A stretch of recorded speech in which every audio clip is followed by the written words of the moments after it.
Bentley is going fully electric by 2030, but it's not going to make the leap straight away. First, it's going plug-in hybrid. The first Bentley to feature plug-in hybrid power down under is the very large, very luxurious flying Spur sedan. Yes, W12 and V8 engines are still available if you're not quite ready to dip into the world of electrification yet. It's a brave new world for a brand built on the back of supercharged toys for wealthy playboys racing trains in the 1920s, which sold cars powered by a version of the same 6.75-liter V8 for more than 6 decades, and has more recently evolved into the final refuge for the Volkswagen Group's technically fascinating, but vanishingly rare, W12 engine. Making the transition to electrification more fascinating is the fact Bentley is starting with the Flying Spur, which is arguably its most old-fashioned vehicle. Its classical silhouette, and a leather-lined cabin aimed as much at pleasing people in the back seats as the front. Have the engineers and crew managed to successfully blend the best of the old world with a thoroughly modern PHEV powertrain? How much does the Bentley Flying Spur Hybrid cost? List price is just a concept with cars like the Flying Spur, given the whole point is to customize it and make it your own. Regardless, the starting price of the Flying Spur is $456,000 before on-road costs. Our tester was optioned to $585,429 before on-roads. How? Outside, the stunning Marlin paint is from the extended range of finishes, and the driving specification with black painted and bright machined wheel doesn't come free. The bright chromed lower bumper matrix-style grille is also an option, along with the delightfully showy illuminated Flying Bee bonnet emblem. Inside, the contrast stitching and seat piping, panoramic sunroof, rear entertainment system, decorative Côtes de Genève transmission tunnel insert, two-tone dashboard trim, diamond knurling, inductive phone charger, and mood lighting are optional.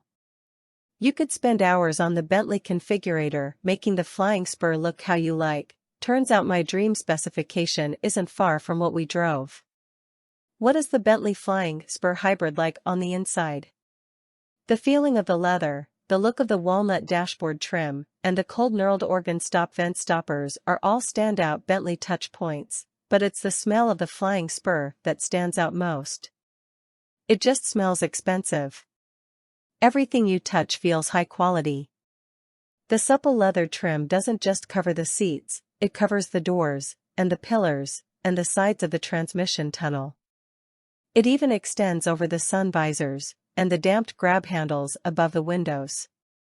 The brushed metal finisher on the transmission tunnel is cold to the touch, and the knurled buttons, dials, and organ stop vent adjusters haven't been lifted from the Volkswagen Group parts bin.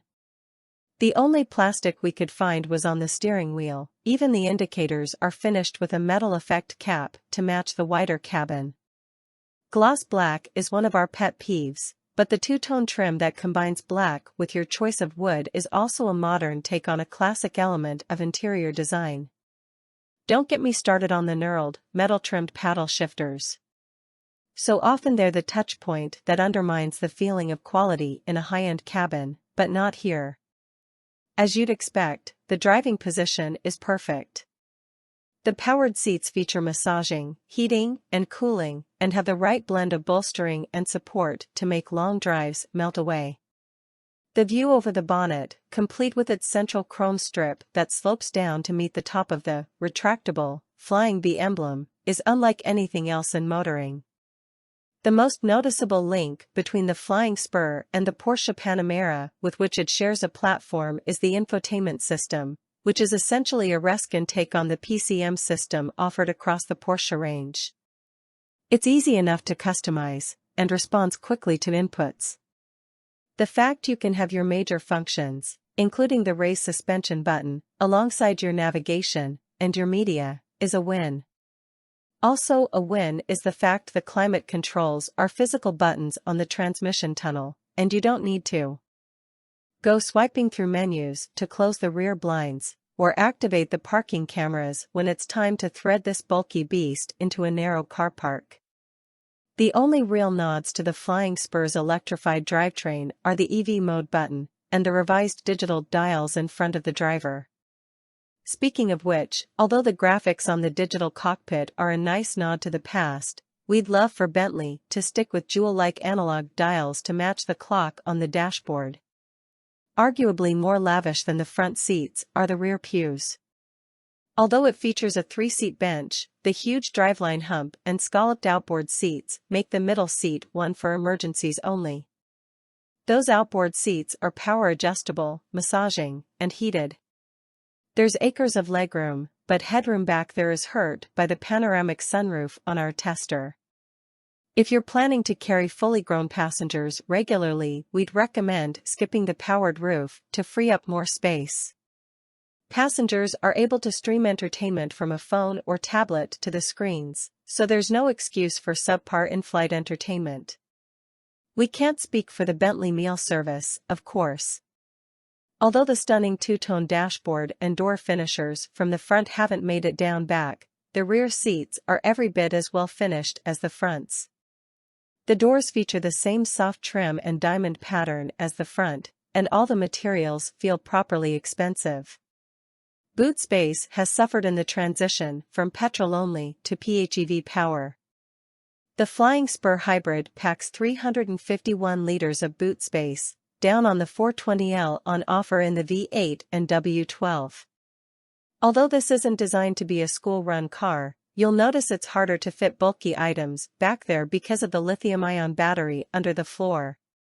Don't worry, the golf clubs still fit, we tested it, naturally. What's under the bonnet?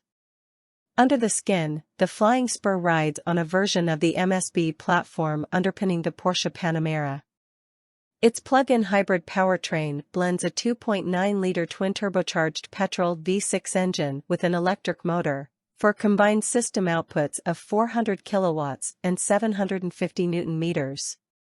The e-motor is capable of punching out 100 kilowatts and 400 Nm. The petrol engine makes 305 kilowatts and 500 Nm.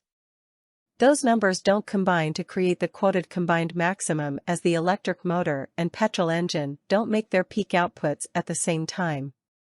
The e-motor is mounted between the engine and the 8-speed dual-clutch transmission, and is mated to an 18 kWh lithium-ion battery pack good for a claimed 40 km of electric-only driving. A 7.2 kW charger can juice the battery from empty in less than 3 hours. Claimed fuel economy is 3.3 liters per 100 kilometers on the combined cycle, but that's contingent on having a full battery. We saw 7.8 liters per 100 kilometers over a 130 kilometers loop. The battery was fully charged at the start and lasted just shy of 50 kilometers before running dry. The Flying Spur will hit 140 kilometers per hour on electric power alone, and flat out with both power sources singing will do 285 kilometers per hour. The 100 kilometers per hour sprint takes a claimed 4.3 seconds, making the PHEV just 0.2 seconds slower than the V8, and 0.5 seconds slower than the W12. How does the Bentley Flying Spur Hybrid drive? Effortless performance and sporty, but dignified, handling is at the core of what Bentley has tried to do with its modern cars. The Flying Spur mostly delivers on those promises, although the way the PHEV shuffles between its two power sources means it's not quite as seamless as it might be with an old-fashioned petrol engine under the bonnet. At low speeds, with a full battery, it does a pretty convincing impersonation of an electric vehicle. The 140 km per hour ceiling is enough that you never need the petrol engine on Australian highways, and with 400 Nm of torque from the e-motor alone, the big, heavy Flying Spur doesn't feel slow when the turbocharged V6 is napping. Smoothness and silence are no longer the preserve of luxury cars, given the strengths of electric motors, but the Flying Spur feels serene even relative to less expensive, luxurious electric cars. Once the heavy, leather-lined door shuts, with an imperious thud, it's as if the outside world doesn't exist, such is the refinement. Also staggeringly good is the ride quality. This is a 2,500 kilogram sedan riding on 22-inch alloy wheels, but in the default Bentley mode the adaptive suspension just steamrolls pockmarked city streets. Potholes, expansion joints, speed bumps, none of them upset its composure or undermine the sense of refinement in the cabin.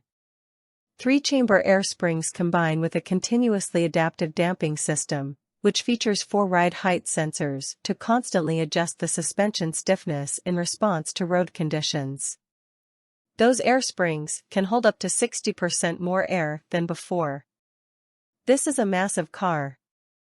It's barely shorter than, and is actually 70 millimeters wider than, a Ford Ranger Wildtrak, so it's not what you'd call easy to place in tight spaces. The high-resolution cameras make it simpler, but piloting a flying Spur in town isn't for the faint of heart or light of wallet. Then again, owners know what they're getting in for. If you want a small Bentley, buy a Continental. Given its electric range is about 40 kilometers, you'll need to fire the petrol engine at some point in the flying Spur. At low speeds it fires quietly and quickly, and the way it interacts with the electric motor is pretty damn smooth. Some PHEVs feel like they surge forward when the engine kicks in, but the performance in the flying Spur feels nice and linear. It's also surprisingly fast. In Bentley mode, there's a beat of hesitation when you bury the throttle before both power sources give you their all, but in Sport mode the throttle response is pleasingly immediate. Roll on from low in the rev range and it just surges forward with a similar effortless, smooth feeling you get from the W12 in the Continental GT. You don't get the same dignified, bassy exhaust note on offer in the W12. The 2.9-liter twin-turbocharged V6 engine doing service in the Flying Spur PHEV features elsewhere in the Volkswagen Group performance world, but it always sounds a bit strained and reedy relative to the other engines in the range. The sound is fine, but you want more than fine from a Bentley, don't you? More than just fine is the handling. It's impressive how hard you can hustle this hybrid limousine without it falling to pieces, given its size. The steering has a reassuring amount of weight to it, and the body doesn't lurch unnervingly around when you pour the flying Spur into a corner at speed. It's nicely controlled, and once settled you get the sense there's plenty of grip when you feed in some throttle. It's not an outright athlete, but the big girl can still get up and boogie when she needs to. What do you get? Equipment fitted to our tester includes City Specification Pack, Standard. Surround View Camera. City Speed Autonomous Emergency Braking. Pedestrian Warnings. Rear Cross Traffic Alert. Auto-dimming rear-view mirrors. Hands-free boot opening. Mulliner Driving Specification Pack. 22-inch, 10-spoke alloy wheels. Lofted diamond quilting on seats, raised 3D trim on doors. Sports pedals. Dual fuel filler and oil cap. Embroidered Bentley emblems. Touring Specification Pack. Active Lane Keeping Assist. Night Vision Camera. Bentley Safeguard Plus, High-Speed Autonomous Emergency Braking. Diamond Knurling Specification Pack. Knurled Bullseye Air Vents. Knurled Front and Rear Console Vents. Knurled Dashboard Clock Bezel. Knurled Organ Stops. That's atop the following standard features. 20-inch alloy wheels.